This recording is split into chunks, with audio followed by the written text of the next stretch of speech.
Welcome everybody. It's 2 o'clock, so let's begin today's webinar. Thank you for joining us on time, everyone. This is one of Wild Apricot's monthly expert webinars. And today we are very honored to have Kishshana Palmer with us. Here's a lovely picture of her. Kishshana is a leading expert when it comes to nonprofit marketing. And she's here to show us how small organizations can do big marketing on a shoestring budget. So I'm going to bring on Kishshana shortly, but first, let me just introduce myself and Wild Apricot. And so my name is Terry Eibel, and I am on the Wild Apricot content team here. Beside me, I have my colleague Reno, and that is a picture of him holding a snake around his neck, actually, which is something I would never do. And he's going to be on chat to help you with any technical issues you might have. And during the webinar, feel free to ask any questions to us or Kishshana. And to do that, so you can use the chat box, which you should find in your GoToWebinar panel. Now, I just want to make a quick couple of reminders before the webinar begins. Firstly, we are recording this session, and we will be sending you an email with the link to the recording in the next couple of days whenever we get a chance to wrap up everything and process everything. So make sure you watch out for that. Everybody who registers for today's webinar is going to get that. And I also want to remind you that we are a CAE approved provider. So by attending today's webinar, you are eligible to earn 1 CAE credit. Okay, so we're going to get going in just a couple of minutes, but let me briefly say that today's webinar is brought to you by Wild Apricot. And I know many of our customers are on with us today, so a big welcome to all of you. But I also know that we have a whole bunch of new people here who aren't so familiar with Wild Apricot, and I want to welcome you as well. And for those of you who don't know, Wild Apricot is a membership management software, and it's actually an all-in-one solution for anyone running any sort of membership organization. That's because you can manage, everything from your member database, your contact database. You can run your events, build your website, process all your payments, and so on and so on and so on. And many of our customers tell us that we are a lifesaver because it saves them hours of work in administrative tasks every single day, allowing them to free up and their time to fulfill their mission, whatever it might be. We have professional associations and clubs and nonprofits of all types and sorts and shapes and sizes, just like those jelly beans. And we're quite thrilled to have many of our clients on here because we're now 12 years old, and some of you have been with us since the very beginning. So thank you, everybody. And you've watched us grow over the years too. And thanks to you and our customers, we've been ranked the #1 membership management software solution on the market for the past 6 years. I know it says 8 times in a row. That's because we've been ranked #1 8 times in a row. The last 6 years, a little confusing. And while we pride ourselves on helping people with great software, we're also a leading provider of free educational content, which you can find on our blog and in our webinars like today's. And if you have any questions about Wild Apricot, we are completely happy to answer them at the end of the webinar. So feel free to stick around after the hour with Kishshana, and if you're able, and if you have questions about Wild Apricot and how to use our software, because Rano will help you out then. So now let me bring on Kishshana. So Kishshana has a 16-year background in fundraising, marketing, and talent management. She is also an adjunct professor at Baruch College and Long Island University, and she's a certified fundraising executive, a board-source certified governance trainer, and an AFP master trainer, which all of that is quite impressive. In fact, she's come to be known as the philanthropic fairy godmother. So now I'm going to pass it on to Kishshana and let her take it away. So I am just changing the presentation right now. Kishshana, can you see this? There we go. We can see your slides, Kishshana. And just going to take you off mute. There you go. Hey, all right. Well, hello, everybody. Thank you so much for that introduction. And thank you to everybody who is on the webinar today. We have about a rocking, 45, 50 minutes or so together. And so I want to make sure there's time for questions. And so just making sure you are in the right place. You are looking, you're joining me for how small organizations win, how to do big marketing on a shoestring budget. So if you are expecting to get a basket weaving class or webinar or something else, you're not in the right place. But if you're here for marketing, you are stuck with me for the next little while. So thank you for joining.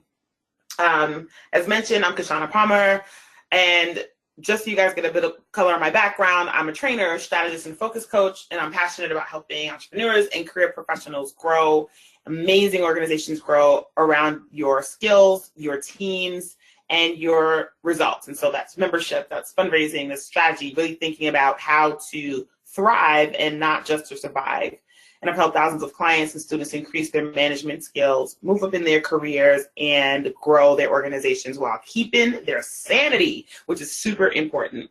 So thank you all for joining me today. And I'll skip through that. Just some things you may not know about me besides the academic background I have. I'm quite the travel buff, and I am obsessed with live music. And so if I'm ever in your city for a conference, please make sure, if you follow me on social media, that you direct me to the nearest live music venue. Hold on one second, guys. Of course I had to sneeze today. That's hilarious. And my most important job is being the solo mama of a preteen daughter who keeps me very busy. And there she is. So if you ever see me talk about her on social, this is a lot of my life and also the bane of my existence and my hardest job ever. So I have some quick housekeeping just for our time together today. If you are on social media, please make sure you use all of the Wild Apricot hashtags and follow me across any platform, Twitter, IG, or Periscope at FundDiva. You can use any of my hashtags if I say something that's like a whole word, Fabulously Fundraising, Queen of Focus, or Fix It Kish. And just make sure you connect with me. I love, love, love to chat with folks on social media, so I'm happy to be connected. And then last but not least, give me some feedback. And so at the end, I have a quick survey. It takes like literally 60 seconds to do, if that. This is the link, bit.ly feedback for Kish. And it looks just like this when you go to my website. So no fuss, no muss. And I would appreciate it because feedback is good for the soul. And I love it. All right. So what are we going to cover today? Well, I want to make sure that we get to dig in, but I'm going to keep it simple. And so I have some real simple objectives for us today, 3 to be specific. So 1, we're going to assess how your current marketing strategy lines up with your organizational strategy, no matter how small your organization is. We're going to look at some asset mapping and really thinking about how do you asset map your way to growth so that you can use what you have in order to be able to have a big bang in your community around marketing. And then lastly, we're going to look at some organizations just like you, some who are winning with clear and focused marketing and some who could be doing a better job. So you can see how you can too. I want to make sure that you feel really equipped to be able to go out and do one new thing when you leave this webinar today. So if you think about marketing broadly, and I know we use that word pretty freely, marketing, strategy, brand, there are a couple of words that we just kind of throw around. Think about how you market your organization like this super busy freeway. There's tons of cars. Everybody's moving in the same direction. How do you stand out in this crowd? How are you going to be different in this crowd? And the way that I think about it, and I love fashion and pop culture, you guys, so you'll see lots of that in my slides today. I have a preteen kid, as I previously shared, and she's obsessed with clothes, as are lots of kids at this age. And so there is a big rivalry going on right now between 2 brands. One brand is called Rainbow here in New York, it's in the US, and one is an e-commerce store called Fashion Nova. So Rainbow, for me growing up, was this store that sort of had, you know, low cost, low ticket item, cute, what we call fast fashion clothes. You know, they might fall apart after a few wears, but they were cute when you had them. And you kind of ran and they got that when you needed something cute, or if that's what you could afford. A couple of years ago, this online store called Fashion Nova started popping up and started taking over the airwaves. They're getting celebrity endorsements, they're getting reality TV star endorsements, they're getting model endorsements, and they're marking up the price of all of their clothing accordingly. However, this is only one of dozens and dozens and dozens of images of identical outfits that you can find on Rainbow's site and on Fashion Nova's site. Fashion Nova is hugely, hugely popular. Rainbow is not. Why? Literally because of marketing, visibility, focus around strategy about who they are trying to attract and what message they're trying to send when they talk to their audience. It's about really knowing who their audience is. Rainbow has sort of, you know, flapped in the wind for years and years around who they were and what kind of clothing they were selling. Fashion Nova has been super laser targeted. The reason I use that is because this outfit is it's identical, basically. And so having this side by side, this could be your organization alongside another one. Why is one organization super popular and really clear about their messaging and really well known, and another organization doing equally as great a job around mission, some might even say better, virtually unknown and struggling to bring in donations? It's really thinking about their branding and their marketing. So I want you all to think of yourself as the pink lemon in the lemonade.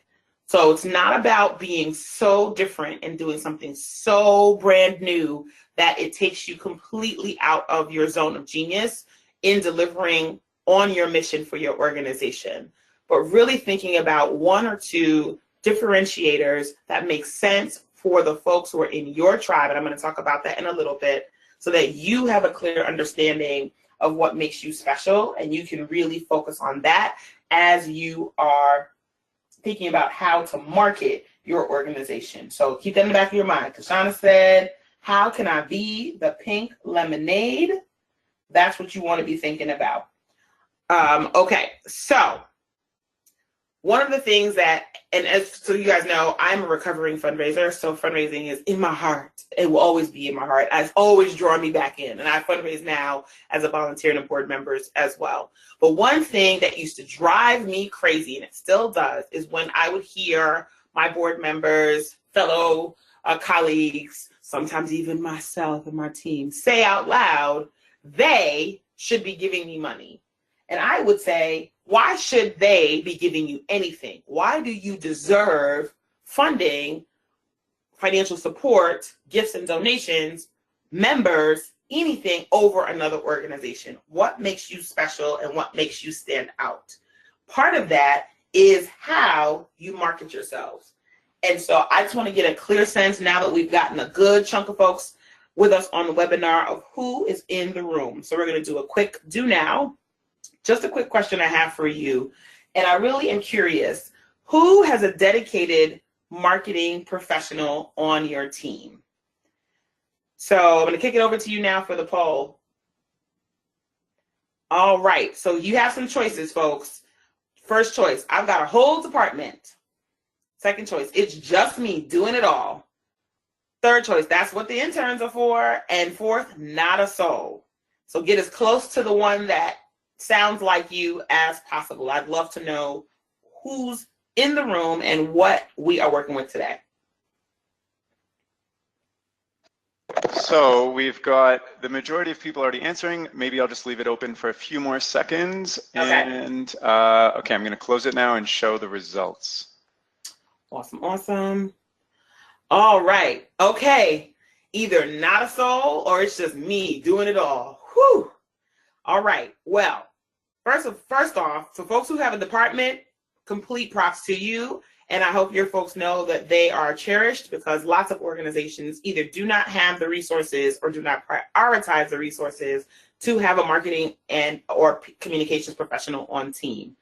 So for those of you who are just doing it all, today we're going to talk about just one or two key things you can do that won't feel like, oh my gosh, just one more thing on my list. And for those who don't have a soul, I want you to think about this as a really great starting point for conversation, for directive conversation with your board and your senior leadership team or your volunteer crew, however your organization is put together, on ways that you can start to think about marketing your organization so you can grow your coffers, you can grow your visibility, you can grow your supporters, and you can grow your mission. All right, thanks. Awesome. Thank you guys so much for humoring me. Okay, I'm jumping back into the slides. Hold on. Okay, so the question I always ask every client I have, and the question that I ask myself when I am fundraising is, why should anyone care about your cause? Who cares? If you can't answer the why should anybody cares, the answer is not because it's important. No one cares. The answer is also not because we're great. Maybe to you, but you have got to be able to step outside of why you are so passionate about your organization or your association and think about what's in it for the person who should care. Why should they care? What problem are you solving? What's game changing? What issue are you addressing? I'll go one step further.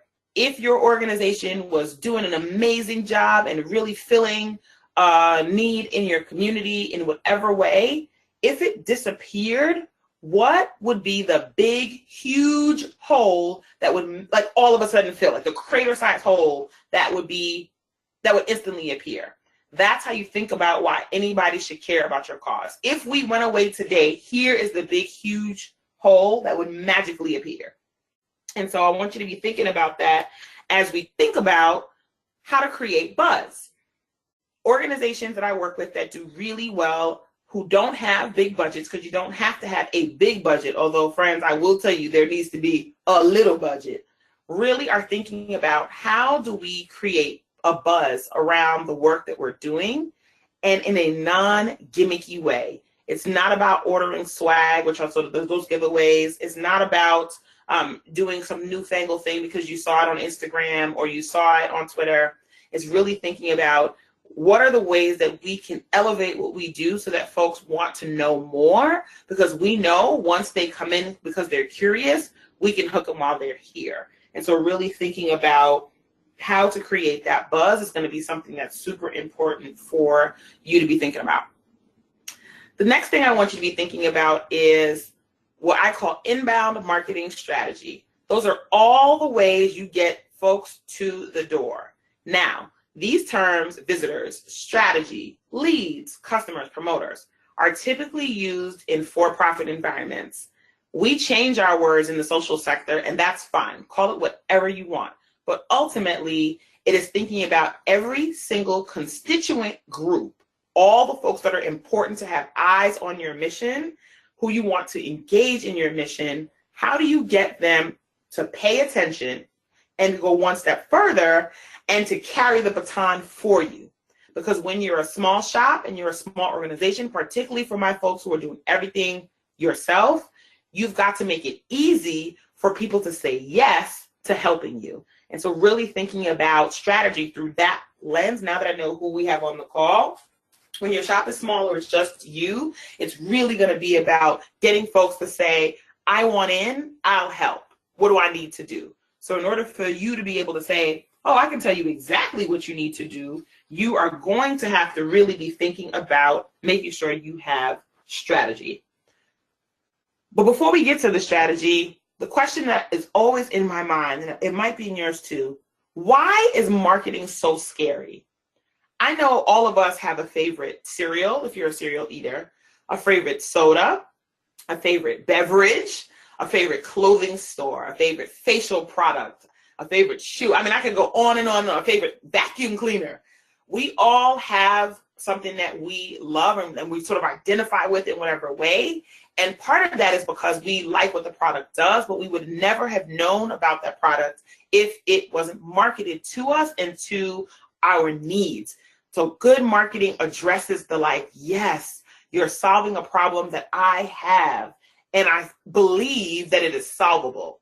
So if you think about your organization's mission, it doesn't matter if you're a membership organization, it doesn't matter if you're a garden club, it doesn't matter if you're a small social service organization, you are trying to tell folks to call them in and say, hey, I know you've got this need, this challenge, this thing you're concerned about, and guess what? I do too, and I think we have a way to solve it, and guess what? We believe that we can do it together. But things get in the way. I talk about this in an article I wrote recently, so I'll dig in here. Marketing takes money and you don't have the big bucks. So we are afraid that because we don't have $50,000, $100,000, $1 million, depending on how big you think marketing should be, that we can't do anything. Or we get trapped into things that look low cost and free without understanding the purpose of marketing first. So before you ever spend any money, I would say that you've got to make sure that you have a plan. And we're going to jump into that in a little bit.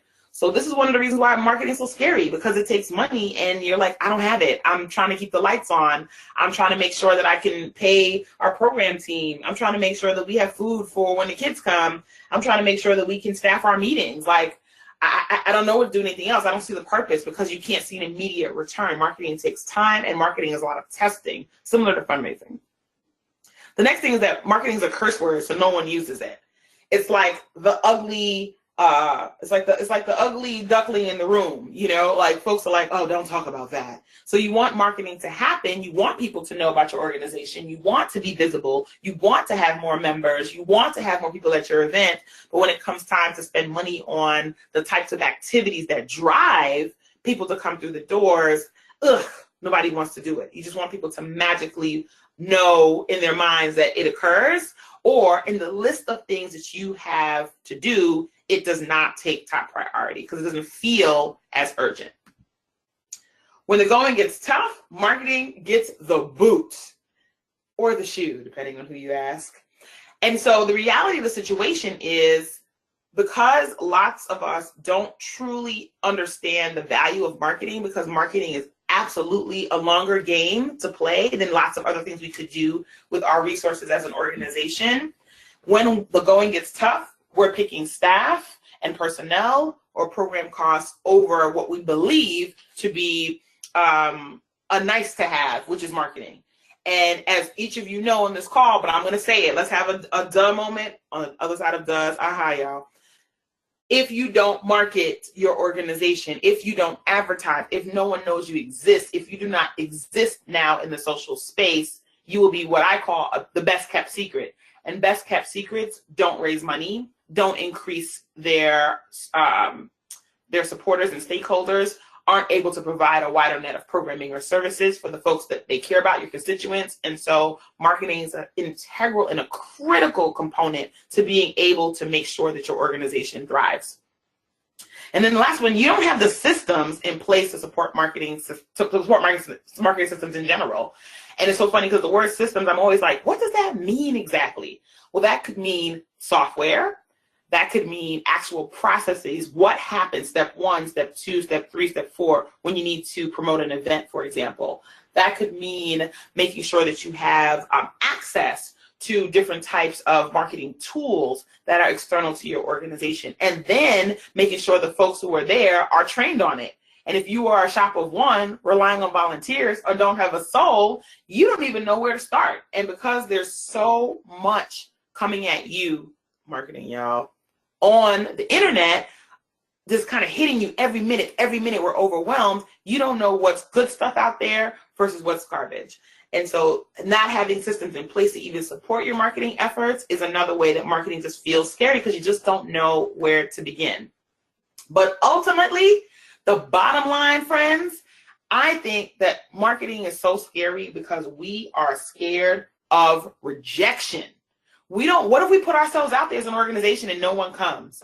What if we spend all this money on Facebook ads in this day and age, or Instagram ads, or billboards, or flyers, or whatever mechanism that we choose to pay for in order to get the word out, and nobody comes? So then we just don't do it because we actually are just afraid that nobody will come to the party. And it's okay, y'all. If you feel that way, I'm here with you. I suffer from that too. I never want to have a birthday party because I'm always afraid no one will come. So I totally get it. But we've got to let go of our fear of rejection in order to be able to step into having a clear and simple marketing strategy that works for you at your size and that can grow with you. So how do you do that? So we've got to assess your current marketing strategy. Now, if you say, Kishshana, my marketing strategy is nothing, that's okay. And listen, as we are going through our talk here today, please make sure, if you can, just drop it in the chat. Kishshana, I got nothing. I'm totally okay with that. This is a no judgment zone, but I want to make sure that you feel supported and know that you can start from wherever you are. So let's think about how to assess your current marketing strategy. So first, you have got to decide, what are your marketing objectives? Now, there are lots of marketing objectives you could have, but I have given you guys 8. They're going to be 4 on this slide, 4 on the next slide, that I want you to be able to think about. Is the purpose of your marketing efforts to introduce yourself to the community? Is it to spread awareness? Is it to get folks to act right now? There's a sense of urgency. Is it to tell your story of impact? really thinking about what do I want people to see, to hear, and to believe about my organization, about our efforts, about what we do in order to engage with us. That will help you to determine what your marketing objectives are. Then, are your marketing objectives centered around motivating your donors? How about celebrating some wins? Maybe building community, or maybe making the mission personal. There's tons more. These are the ones to me that I feel like I can wrap my mind around because I can memorize them. And the key to being able to execute against plans, particularly for my folks who are flying solo or who have small teams on the call or who have one person who does everything for you in the marketing team, being able to digest it easily, regurgitate it, and jump back in is super important when you are thinking about how to create your marketing plan that will stick in a strategy. So making sure that you know your objectives. And then I'll go further to say, stay focused. You only need to pick 2 to 3 objectives, and that's it, folks. Nothing else. Here's why. You won't do anything else. You're going to always fall back on 2 to 3, or you're going to have to rummage through your desk to find your papers, to look at the plan again. If you can't think through that plan in real time, then the plan is too complicated. And now, as your organization grows, as your marketing budget grows and your marketing efforts grow, sure, you might have multiple objectives to address different needs, particularly if you're looking at your strategic plan or your strategy or your growth plan for your organization. But right now, today, pick 2 or 3. So you'll have that list of 8. Just pick 2 or 3 from that, and that's it. That's what you're going to focus on for the next year. No strategy is going to work. And strategy, guys, this is a top line definition. This is the Kishshana definition of strategy. Where are we going, and why are we going there?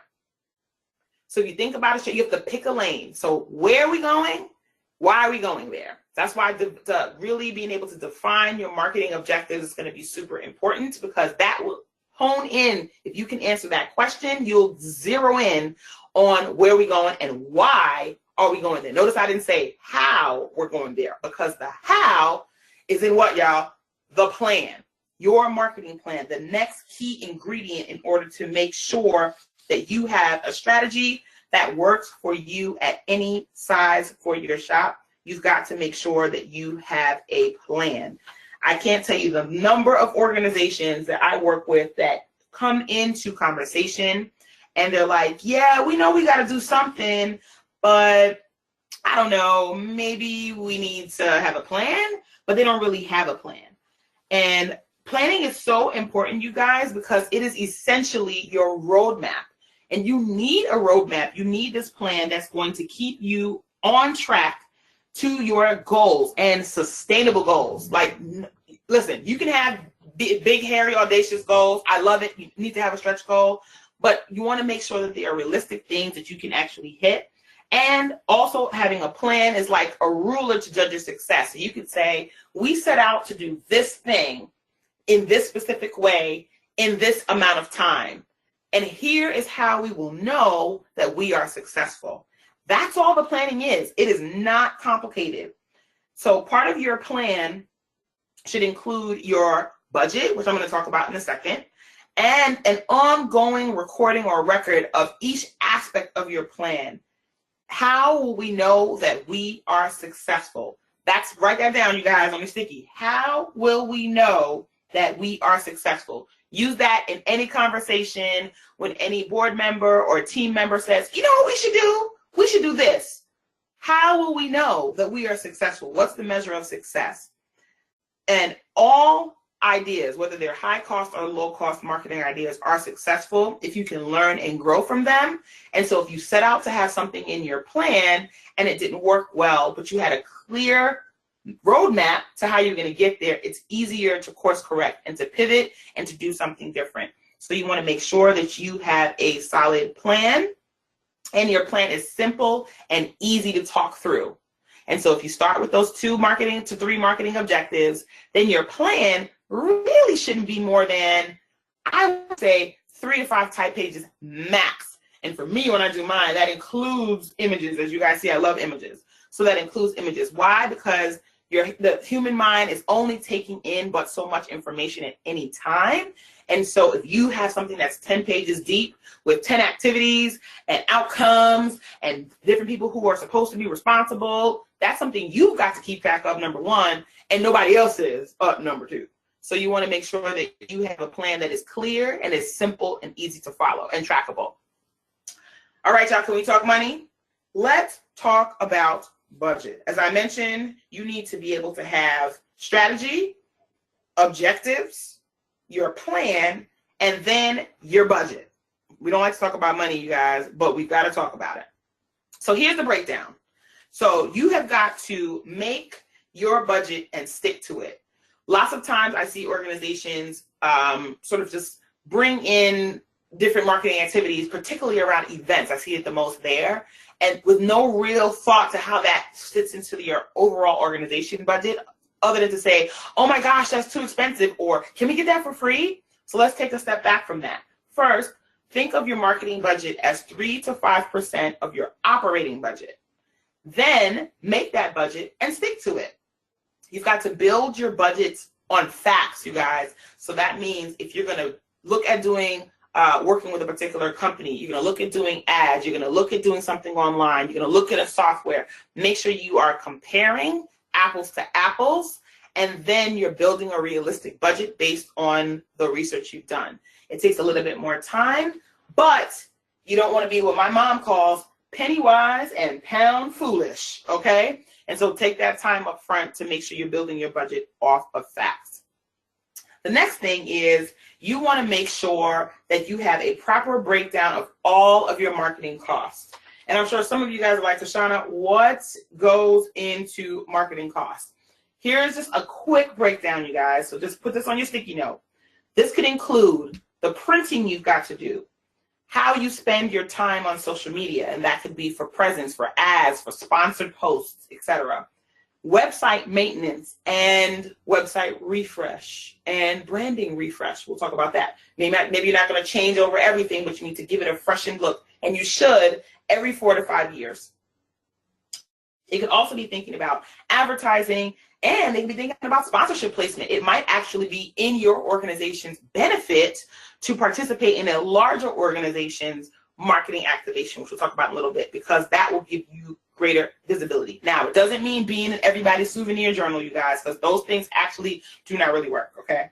But it does mean thinking about who can we align ourselves with so that we can get more eyes on what we do from the people we know will care about the problem we are trying to solve. So all of that goes together with what we were saying in the beginning. So those are some of the marketing costs, and there's probably tons others, but those are the basics when you're getting started. And for those of you who are in solo shops or haven't got anything started, I don't want you to do anything more complicated than that, because then it just gets into whole lots of stuff, okay? So no messenger bots, no newfangled things on the internet. Let's just stick to the basics. But your budget should include a breakdown of all of those things. And if money is tight, this is when you've really got to stick to your plan. This is when it's super critical that you stay on point and you make decisions based on your marketing objectives about where you want to spend money. So for example, if you are an organization that wants to build community, and we're going to talk about this in more detail in a few slides, but if you are thinking about building community, then you have to think about the type of marketing activities that do just that. So you might decide that you're going to spend more time on Facebook, because actually that's where lots of community gets built. Or you might decide that you have very, very visual content, which I'll dig into, and the folks that are in your tribe hang out on Instagram. And so you want to build community there. Or maybe you might decide you want to elevate your message and activate your mission and make it personal, so you want to do a lot more storytelling. Then you've got to decide if you want to spend money on visual storytelling through driving content, or if you want to build out your blog or your newsletter. So when you start with your marketing objectives, that makes it crystal clear what goes in the budget and what has no place. Because you're always like, is this going to help us address our objectives? If the answer is maybe, the answer is probably no, when you don't have a lot of money. If the answer is no, then it doesn't belong. Then you think about the formula that I have is pretty simple. Organization of your budget and your plan, prioritization of your marketing objectives, equals supporting a lean budget. So if your budget is lean and it's lean and mean, it can still get the job done. That's when you've got to be laser focused. It doesn't mean don't spend any money, because you can do lots of free things, but in our day and age right now, particularly the way algorithms are moving in all of our social platforms, there are very few places where you do not have to pay to play. And so you have to really be thinking about where do you want to pay to play. And that goes back to thinking about your objectives. So you hear me say that. I'm beating that drum, you guys. All right. Next up, take a deep breath, y'all. We're going to get our house in order. So here's where I want to start talking about asset mapping and really thinking about what do you have of value that you can use already to jumpstart your marketing efforts if you don't have them, or to catapult your marketing efforts if you've already begun. So, quick quiz. Just drop it in the chat, you guys, because it's not a poll.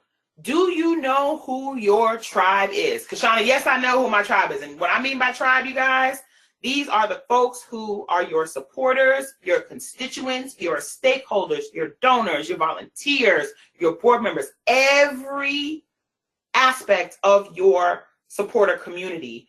Do you know who they are? Because the answer is not everybody. Once you know who they are, you've got to get to know them if you don't really know that well. And you've got to start thinking about what I call donor personas. And so I'll give you guys an example. I worked with an organization recently on building out their marketing plan.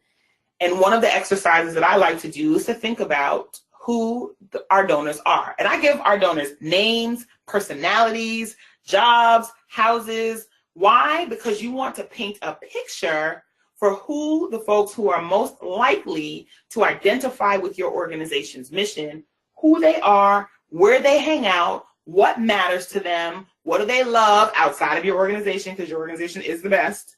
What do they get into? That's developing your donor persona. I would suggest that you have one major donor persona and one minor donor persona. So this organization, their major donor persona were women over the age of 40 with college educations who had moved up in tech and now were at home and had more time to volunteer and were interested in being very hands-on with the organization. So they had time, means, education, largely women-driven. This is for this particular client I just worked on. Their minor donor persona, believe it or not, were younger women still in school, like grad schools, earlier in their career, super excited about volunteer opportunities, super excited about connecting with more seasoned and more established folks within the organization. So having that mentorship through line and wanting to see themselves in the work, that connection in the work. So that organization had a top line major donor, and then they had a minor donor. There were obviously other folks who were participating and excited who didn't fit in that category. But once you were able to get it down to who are we really focusing on, then all of your messaging, all of your marketing activities are geared towards attracting and retaining and keeping that particular persona or two engaged. So then you got to figure out where your supporters hang out. And what I mean by that is, do your supporters hang out on LinkedIn? Do they hang out on Facebook? Do they hang out on Twitter, on IG, on something else? What kind of magazines do they read? Do they watch all of the shows on Netflix? These are things that you can find out by looking at behavior through some of the community platforms we have, like Facebook, etc. So it's a lot easier once you develop your persona to figure that out. This helps to give a real face to your marketing activities. So I know you guys that might be like, oh my gosh, Kishshana, that's one more thing to do. Get a cup of coffee, get a cup of tea, get a cup of whiskey, whatever it is your flavor, and lean back in your favorite couch. And that's when you get to be on social, so you can start to be voyeuristic and just look at who is attracted to your organization so you can paint a picture. That's a quick evening activity. Next, we're going to look at your marketing presence. So there are a few ways, lots of ways actually. We show up all the time. Even when we don't show up, friends, we are showing up.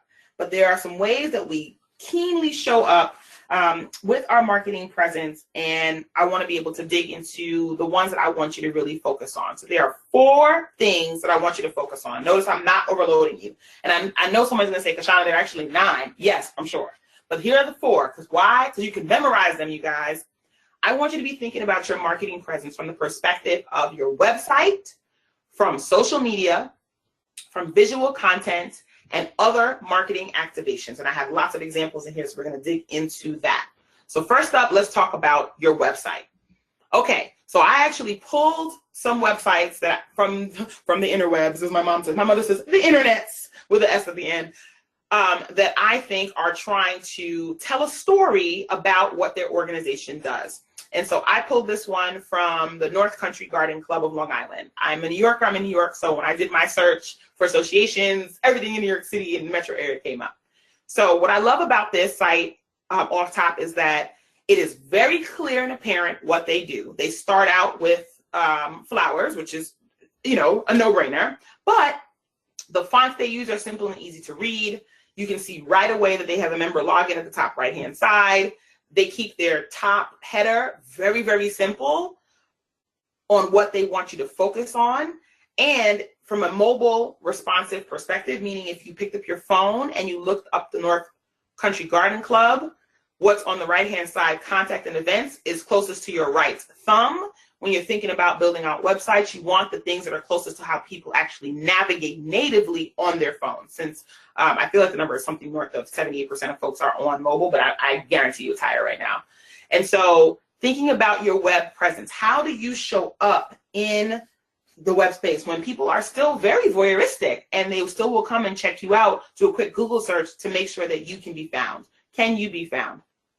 Okay, this particular organization, I blocked out their name because I want to point out some things that I don't want you guys to be doing around website, and that is making it hard for us to read. So I blew this up, you guys, but on the actual website, when I went to look, it was super, super tiny.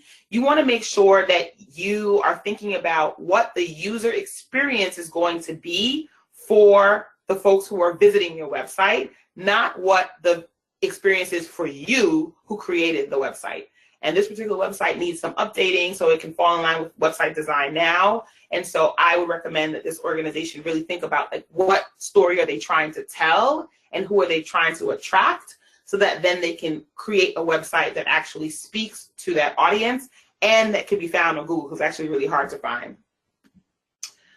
One more organization example of our website. Also thought this one was pretty nicely done. It, again, has a really nice top header. It even has a marketplace. So this is, I guess, where they want you to find local clubs or resources. And so this organization is directing you to actually a call to action. So to find local clubs and to look at beekeeping laws. That's what's above the fold. And so when you think about your marketing objectives, particularly as you think about your assets, of which your website is one, what do you want people to do when they interact with the work that you have going on into your website? All right, the next thing is your social media presence. So if I were to do a little bit of a gander and just a little bit of a perusing around the internet, I would wonder how many organizations are on different social platforms because you think you need to be. And if that's you, then I would say, go back to the beginning, you guys. Think about your marketing objectives. Social media sites and social media in general is only effective if they're actually reaching the people that you want to reach, and you've got to know who your audience is in order to be able to do that. So this is an asset you already have. So it's not just all social media. So if you have the types of members who, if you're a professional membership organization, for example, you might not do things on Facebook because folks are not attaching their professional email address to Facebook, it's personal. You might do stuff on LinkedIn or on Twitter because you'll have a different type of engagement there. So you might decide to put marketing efforts behind posting there, behind having a group on LinkedIn, for example, behind doing live Twitter chats. You might think about activities that drive engagement where your audience shows up. So I am not a proponent of having social media just for social media's sake. You have to really be thinking about what is the purpose that you want to use it for, and it's really to drive that engagement. And so if the folks that you want to have eyes on your mission do not hang out there, then you do not need that particular platform. Okay, Another asset that I thought was amazing. So this is a way to use social media. So Uncommon Schools has an amazing Twitter following. There are probably 22,000, I think, 23,000 followers they have on Twitter. They have highly visual pictures. They put a lot into their Twitter base because that's where the folks who look at the news around education, around charter management organizations, et cetera, hang out. So they figure out who their donor personas are, and they really drive information to them. So when you're thinking about how to do that, really thinking about where your folks show up is going to be something that's super important to you. And I blew this up for you guys so you could see that here again. So their footprint is actually not as big on other social media platforms as it is on Twitter. And that is because the folks who give to their organizations, they have text to giving, they have other ways to give, all drive through this particular aspect of mobile. And that's where they've chosen to spend their time. So this is what's behind their marketing strategy. So it's one of their big drivers. And so this is just a way to think about the assets that you have and how to be able to use them. This is the part that I love the most. And so if you follow me on Instagram, go to IG at Fundiva, you'll see that I love posting photos. I've been taking photos since I was a kid. And so when I was Chief Development Officer and head of communications at different organizations, we had really, really, really robust visual content because we are drawn to pictures, because pictures give us a window into experience, and we want to be able to see and experience life as it's happening through things and people we care about. And so you've got to be thinking about what visual content works for your organization. Do you have the type of mission where you can get good photos? If you are a botanical association, if you're a membership organization, if you're a child serving organization, the magic that can be done, folks, with your camera, your literal iPhone or your Android right now, and basic lighting for free is amazing and can really start to tell the story that you want to tell, to draw people in, to get to know you better, and to want to know more, to want to engage, to want to participate. That starts with your what? Your marketing objectives. But being able to use visual content to tell that story is super important to do so. And so here's an example of that, where Girls Who Code, this is a still of their website. If you go to Girls Who Code, they have a moving image. It's like a video that runs in the background. They have very, very, very high texture pictures, lots of color, lots of movement in the background, a huge focus on girls, of course. But it just shows that it's there. It's not grainy. It's not like who took that? Is that a disposable camera? No. So really thinking about what is the story we want to tell, and what is the medium that we want to tell that story through. Really focusing on that will help you to hone how you spend your time, how much time and resources you get to allocate to that. So this is just an example of how you're able to really use visual content to be able to tell that story. Another example of that is from an organization called Girl Track. What I love about this organization is that they use all different types of social media to build on the story of getting Black women walking, to rally 1 million Black women to walk. And so when you start with them, whether you start on social media, on their website, or on Facebook, or on Twitter, it all engages you to join us right now, to take the pledge, to take an action, so you can tell that their marketing objective is get folks to act. And that is showing up in all of their visual content. And so I want you guys to kind of really be thinking about that. So I want to just give you guys some examples of these are really easy ways, once you know your marketing objectives, that you can take a step forward in creating a simple plan, and then take a step forward in creating a few simple activities that will start to really activate your marketing so you can see some big results. So I just want to give you guys a couple of quick other activation ideas so that I can open it up for some questions.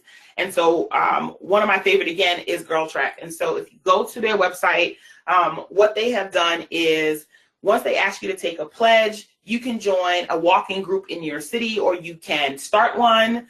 You can serve in like 4 or 5 really clear ways. And they use their TED Talk, they use their YouTube experience, they use video visuals to really be able to get you to engage. And so I see this a lot with organizations that have activations that involve companies. And so, for example, if you're thinking about potentially working with corporate partners and you want to figure out like how to do a marketing activity that is not a heavy lift for you, but that has a big bang, really thinking about what's in it for that particular corporate partner. What do they have? What activity can you be rolled into? What initiative are they trying to push that makes sense for your mission? What will accelerate activity or accelerate action? Really thinking about doing an activation that makes sense. So I worked with an organization that had, and it was a small organization, you guys, that attracted the attention of a car company. And that car company had a national campaign. They normally do with big, huge organizations. And we were persistent with this particular car company and got to be able to participate in the activation that basically had us showing how we put our mission in action as a food serving organization using their vehicle to transport folks from place to place, so like a day in the life of. And so that was one way we were able to pull that in. So just thinking about ways like that, how can you get other businesses that are already doing a particular activity to parallel with what you're doing in your organization so that you can actually walk your organization forward without having to create something completely new. And then the last thing I want to show you around activations is your email list. Your email list, you guys, is gold. And I know that lots of folks are like, people do not respond. If they're not responding and not opening it, you're not sharing with them things that they want to know. You're not engaging them with the kind of information that they need to be able to take action. So don't ignore your email subscriber list. Something really, really simple that you all can do today. If you use MailChimp, if you use any kind of CRM software that has built-in email, when someone joins your list for the first time in any way, shape, or form, you should immediately have some kind of fun communication that goes out to them. And then you can set up what's called a sequence that they can have something else they get within a week. You've got to be able to engage them. So you can set that up ahead of time so that that sequence runs on its own without you. And this is especially helpful for my small shops. So let's say we're in summer right now and we're going to get ready to go into fall. Write a 3-part sequence about things that happen to your organization in the summer and what you're expecting for fall and what part they get to play in that coming into the fall, and make that your welcome sequence for the next quarter. And then you get to redo it again for the winter. Or you can just make one that's fun all the time and it's just for new subscribers to your list. So making sure that you're engaging your list from the minute that somebody joins, whether you thank them when they follow you on Twitter, or you thank them, or you say something fun when they join your group on LinkedIn or Facebook or whatever. Make sure you have a thing that you do. You've already written it. It's dated, so you know when it was created and by whom, and you know the process for what you need to do in case you need to update that. That will help you as you grow, but also making sure that when you send information out, it's about the ways that your organization is benefiting the folks that they care about, the mission that they care about. They don't really care about your staff growing. They don't really care about new board members. They're not really caring about who got promoted. Really talk to your stakeholders about what your mission looks like in action, and how their support and how their engagement and how their financial support has been the difference in you not existing and you being able to do the valuable work you're doing. So making sure you make time for that is super important. Bottom line, do the work. I know that goes without saying. I know some of you like Kishshana, I am already overworked. I do 50-11 things. You have just given me one more thing to do. I am over it.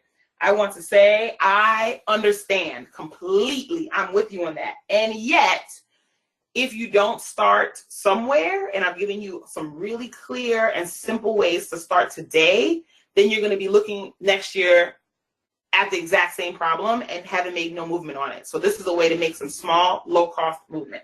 Here's what I know.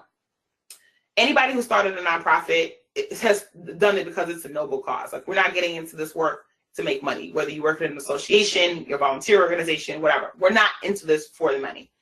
But it's also really hard to do the work, so I'm acknowledging that. This is like Kishshanaism.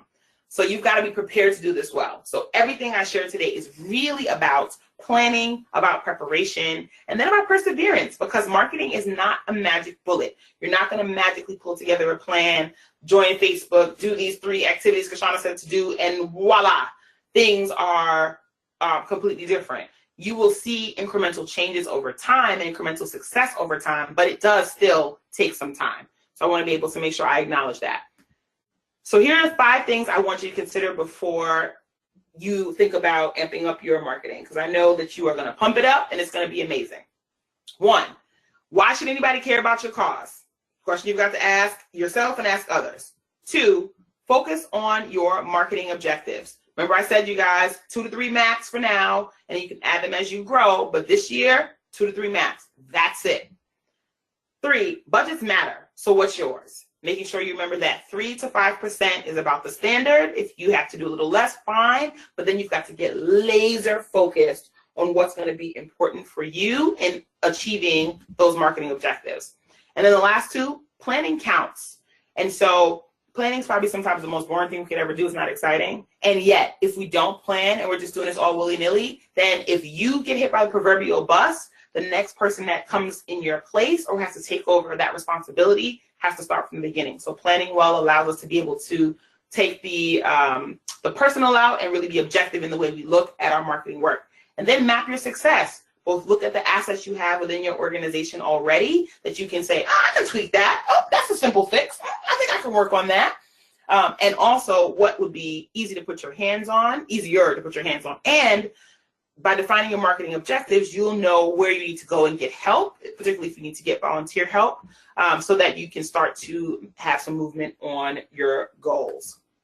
All right, question time. What questions do you have for me? Yes, I think we'll take a few minutes of questions, and people can feel free to add their questions in the chat box now. One question is from Jay Peters. He's just asking if you can give a quick example of a strategy that answers the 2 questions: where are we going and why are we going there? Yes. So where are we going? So if you are a small membership organization, let's say your membership organization has, 600 members right now. Where are we going? We'd like to grow to 1,000 members in the next 18 months. Why do we want to grow? We want to grow because we know that there are other professionals that do this work. And even though there are these 2 other organizations that do similar-esque things, we know that there is not a niche organization or association that does this work. So we want to be able to grow so we can address the needs and be the support system for this particular professional type. And so that to me is like one of those examples where you're like, why are we doing the thing that we're doing and where are we going? Another way is if you're a local organization and you want to become a regional organization or a national organization. Why do you want to do that? The problem is big. Yes, we understand that. Okay. We know that in 5 other cities, I'll be more specific. So let's say you're a youth serving organization doing college prep, and you're a local organization and you're having some success, but you want to be a regional organization or you want to be a national organization. And you say, we've identified these 3 other cities or these 4 other states where they're having similar problems to us. So then I would say, once you've been able to identify if you're going to be able to have programmatic success there, fundraising success there, policy success there, then I would say you might want to drive your marketing activities to raise the visibility of the work you're doing locally so you can set the stage for then being able to attract larger funders who would be interested in helping you expand and grow. Great. Somebody else is asking if you have any tools that you recommend to use for planning. So I make all my own stuff, friends. And so I'll happily share that. They'll be on the Kishshana Co shop. So I use a planner, just in full transparency. Digitally, I use tools like Asana and Google Drive. I think while Apricot, you guys have some tools that are awesome that would help with some of this planning too, so you can tie all this stuff together. But essentially, I try to use digital tools. I'm old school, y'all, so I still use paper. So I try to use digital tools and paper tools that tie together well and that they are nice to one another. And so those are the ones that I typically have found to do that. So I created a planner that has my marketing plan in it. It has my development goals for the year. It has my professional goals for me and my team. It has my revenue goals all in one place so that I can figure out like what exactly I need to be doing at any snapshot. And it keeps me honest and on track. And then digitally, I have some version of that for my team. This is when I'm working with clients and when I was on my own team, so that folks can work together in a virtual space. So that I'm able to work with both folks who are technologically savvy and those who feel a little bit more challenged. Okay, I know we've reached the top of the hour and we still have a few more slides to get through from our part, and people who are hanging around to ask questions about wild apricot Rano's coming on now. I just have one more question for you, Kishshana. Sure. First of all, a whole bunch of people are saying that bit.ly link doesn't work, so we're going to get that solved just to let everybody know. And we are going to send everybody the recording with all the links and everything at the end. And the last question is, what is the difference and what is appropriate for Facebook versus LinkedIn versus Twitter in a nutshell? And then we'll wrap things up. Totally. So the difference between Facebook, Twitter, and LinkedIn. So right now, Facebook are where people hang out to do friendly, personal things and share lots of videos. So video content is king, which is why Facebook Watch is huge. People are sharing sort of like what's happening in their lives in real time still, right? But there's lots of viral activity, mostly video content driven, happening on Facebook. Twitter is about quick news that's happening right now. So that's where you want people to have quick engagement. You want people to respond in quick conversation. And so that's what's happening on Twitter. So if you do Twitter chats and things like that, that would help. Instagram is all about visual storytelling and getting people to participate in your organizational life, if you will. And so that's there for that. And then LinkedIn, besides being a professional connector, is I call a repository for lots of stories via articles, blogs, etc. And I'm starting to see a lot more visual content there. But those are where lots of professionals are connecting, but they're also connecting parts of their personal selves to their professional lives. So you'll see a lot of that there. So those are the yeah, I'm just going to change the presenter back to me. Sure. Thank you so much, Kishshana. This has been so helpful. You're getting a lot of great comments in the chat box to say that it's a great presentation and people are excited to contact you. So thank you so much. Awesome. I love the energy. And yeah, we're just going to wrap up things here. So everybody, yeah, thanks, y'all. Yes, thank you. Everybody who's been waiting for to ask questions about wild apricot, you can start typing your questions into the chat box now. You know, if you would like to continue the conversation on with Kishshana, you can join our Facebook group. Here's the link. We're going to paste the link into the chat box now. Kishshana will be on there to answer your questions. We will post a conversation post very shortly there. And if you are new to wild apricot, I want to let you know that we have a lot of other free educational content on our academy. We're going to paste the link to that too. You can find more of our webinars, our past recordings.